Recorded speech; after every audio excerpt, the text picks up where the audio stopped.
All right. Question number 4 is about mean therapists. Now, this person's heard my streams, and they have often heard me refer to mean therapists being better than good or kind therapists. And they want to get some clarification on that and some examples of that. All right. So this is actually one of my favorite subjects to talk about.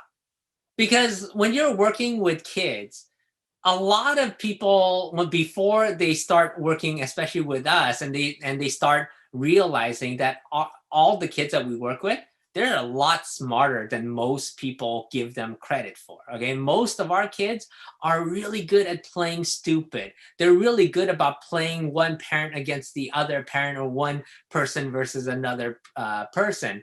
And so what happens is that a kind therapist, a therapist that gives them the benefit of the doubt, what happens is that the child takes advantage of this therapist.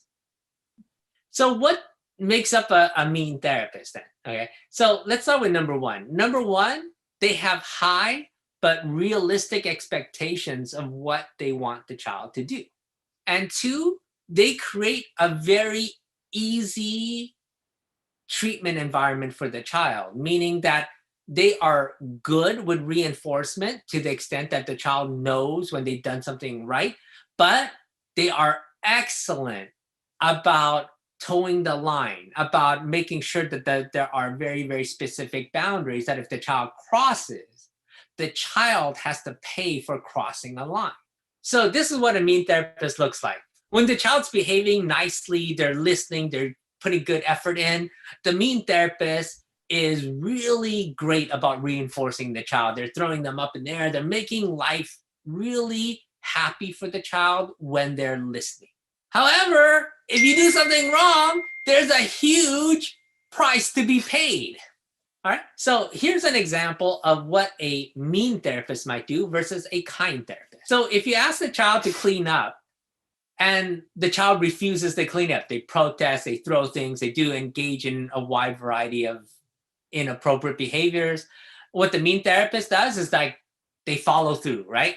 Nope, I told you to clean up. I'm going to make you clean up. Okay, so okay, if I need to hand over hand it, I'm going to make you clean up the items.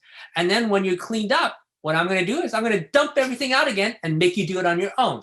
You don't do it, I'm going to make you do it again until you finish on your own. And then guess what? I'm going to dump it out again and make you do it until you do it nicely all by yourself. Whereas a nice therapist might be, okay, let's help you clean up. I'll make you do it. I might even make you do it, a last couple by yourself, but then that's it. And in all my experience, I have found training nice therapists is a lot harder than training mean therapists. And the reason is because nice people don't know how to be mean.